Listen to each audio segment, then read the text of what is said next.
جديدا يحمل عنوان كوكو البنات من إخراج صفاء بركة، وبطولة كل من ابتسام العروسي وحمز الطاهري وفضيلة بن موسى وآخرين.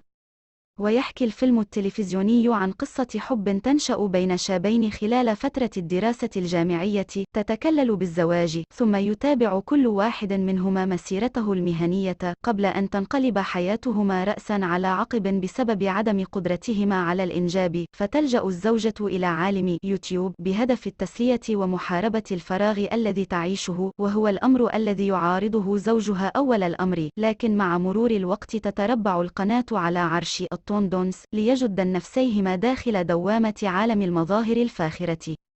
ويعالج الفيلم إحدى الظواهر الاجتماعية من صلب المجتمع المغربي، إذ يسلط الضوء على حياة بعض المؤثرين الذين جعلوا من مواقع التواصل مصدر ربح مادي لهم، مستغلين خلافاتهم العائلية وحياتهم الشخصية من أجل الوصول إلى أكبر نسبة مشاهدة وزيادة الأرباح، إضافة إلى معالجته موضوع انسياق الناس وراء المظاهر دون معرفة خباياها.